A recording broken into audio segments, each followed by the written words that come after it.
በትግራይ ክልል የጊዜያዊ አስተዳደሩ ሌተናል ጄኔራል ታደሰ ወረደና የኤርትራው ፕሬዝዳንት ኢሳያስ አፈወርቂ ተፋጠዋል። አንዳንዶችም ግጥሚያ ጀምረዋል እያሉ ነው። የትግራይ ምድር ደግሞ በአሳዛኝ ሁኔታ ለሌተናል ጄኔራል ታደሰም ለኤርትራው ፕሬዝዳንት ኢሳያስም ደጋፊ አፍርቶ ሰሞኑን መፋጠጡ ወደ መቧቀሱ እያደገ ይመስላል። ሰሞኑን ሰበቡን ደሞዝ አድርጎ የጄኔራል ታደሰ ወረደን ቢሮ የሚያዋከበው ቡድን የዚሁ የፍጥጫው አካል ነው ተብሏል። የህወሓቱ ሊቀመንበር ደብረጽዮን ከኢሳያስ ወገን ናቸው ተብሏል። ኢሳያስ በደብረጽዮን በኩል ለጠቅላይ ሚኒስትር አብይ አህመድ ስስ ልብን አብዝተዋል የተባሉት ጄኔራል ታደሰን ያዋክባሉ። በሰበብ አስባቡ በግምገማ ማዕት ያጨናንቃሉ። በዚህ የፌዴራል መንግስት ትግራይ ክልል ላይ ገመዱን ያጠበቀ ይመስላል። ለክልሉ መላክ የነበረበትን የድጎማ በጀት ከላከ 2 ወሩ ነው። ከሰሞኑ ደግሞ ከጦርነቱ በኋላ መልሰው ያገገሙት የኤፈርት ድርጅቶች የባንክ ሂሳብ እንዲታገድ ተደርጓል። ኩባንያዎቹም ጉዳዩን አቤት እያሉ ነው። የአብይ አስተዳደር የሰሜኑ ጦርነት መልሶ የሚነሳ ከሆነ ኤፈርት የህወሓትን ጦር እንዳይደግፍ ይሰጋል። ለክልሉ የሚልከው በጀትም መልሶ እሱኑ መውጊያ እንዳይሆን እየተጠነቀቀም ነው የሚመስለው። ፊልድ ማርሻል ብርሃኑ ጁላ ከወር በፊት ለትግራይ ክልል የሚላከውን የበጀት ድጎማ በሙሉ የህወሓት ሰራዊት ነው የሚወስደው ማለታቸውን እዚህ ጋር ማስታወስ ያስፈልጋል።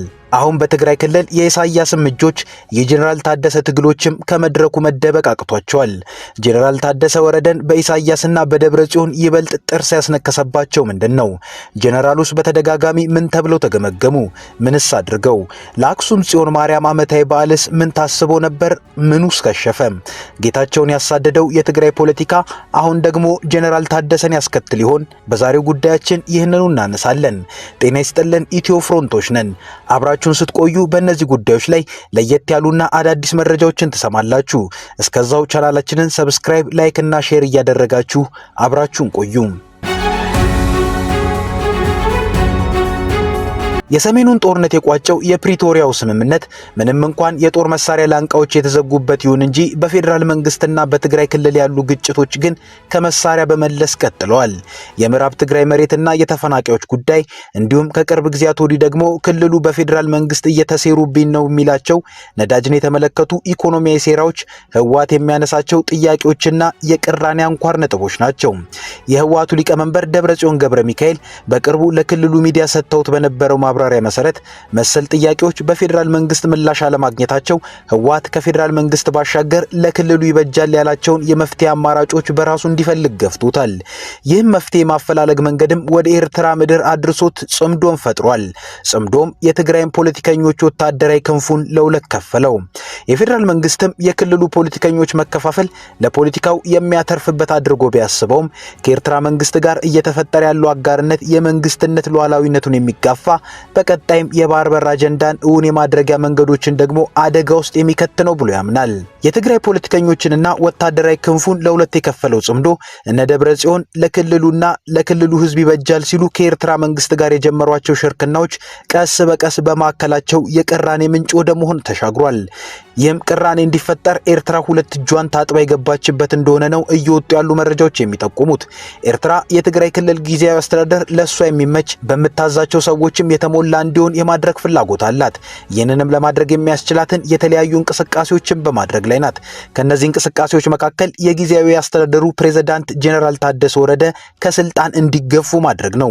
የተደረጉ ሙከራዎችም ስለመኖራቸው ይነገራል። ለዚህም ማሳያውን ዘንድ ባሳለፍነው ሳምንት በአክሱም ህዳር 21 ዓመታዊ የአክሲዮን ጽዮን በዓል ላይ በጽምዶ ታቀደው የነበሩና በጄኔራል ታደሰ ወረደ ትዕዛዝ የተሰረዙ መርሃ ግብሮችን እናንሳ። ይህ የጄኔራል ታደሰ ወረደ ትዕዛዝና የተሰረዙ መርሃ ግብሮች ግምገማ ላይ ጄኔራሉ ዱላ እንዲበዛባቸው ምክንያት ሆኗል።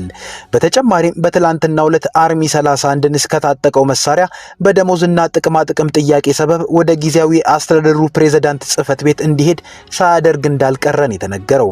መረጃዎች እንደሚያሳዩት የኤርትራ መንግስትና የትግራይ ፖለቲከኞች በፈጠሩት ጽምዶ ወይንም ጥምረት አማካኝነት የትግራይና ኤርትራን ግንኙነት ያጠናክራሉ ያሏቸውን ፕሮግራሞች ለአክሱም ህዳር ጽዮን በዓል አቅደው ነበር።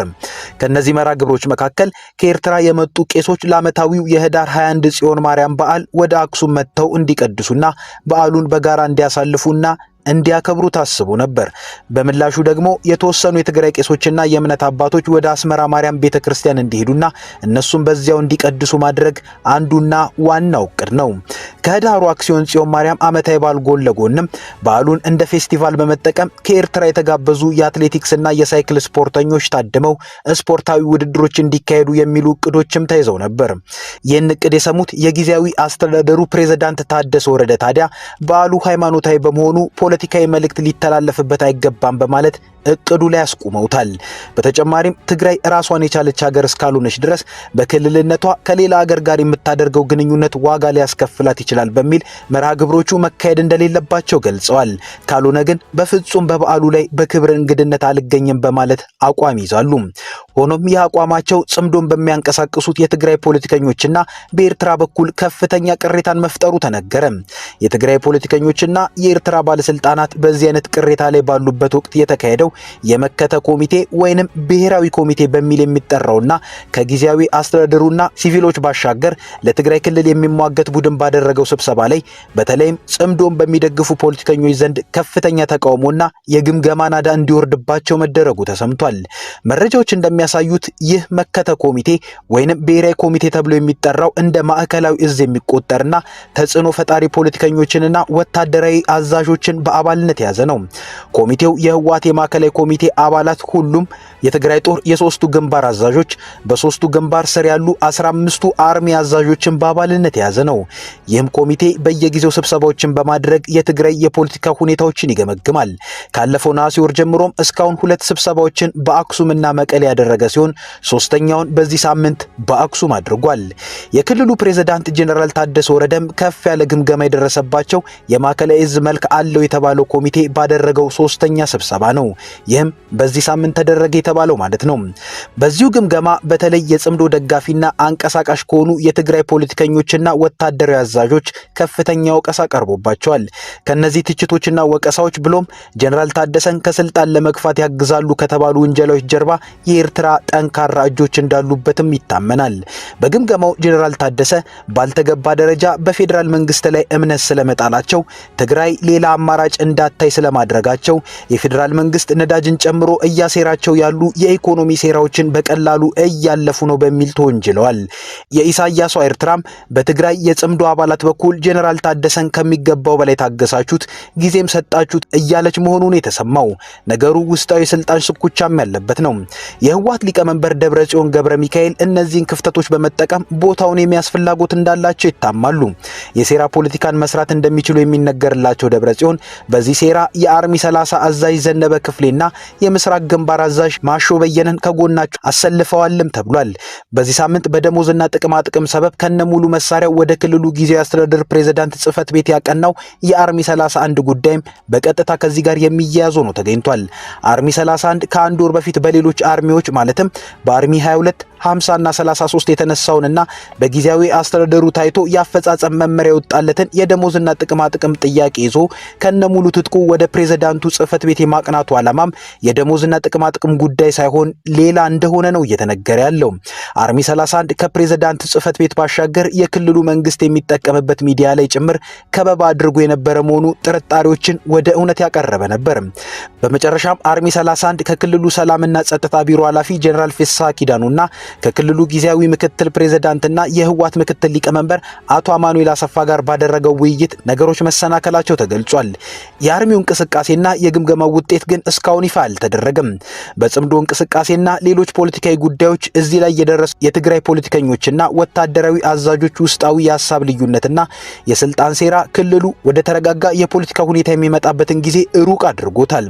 በጽምዶም ሆነ በኤርትራ መንግስት በኩል አመራራቸው ያልተወደደላቸው ብሎም በህወሓቱ ሊቀመንበር ደብረጽዮን በኩል ወንበራቸው የመገልበጥ አደጋ የተጋረጠበት ጄኔራል ታደሰ ወረደ ለአንድ ዓመት የተሰጣቸው የጊዜያዊ አስተዳደር ፕሬዝዳንትነት ስልጣናቸውን ለማጠናቀቅ የቀራቸው 4 ወራት ጊዜያት ብቻ ናቸው።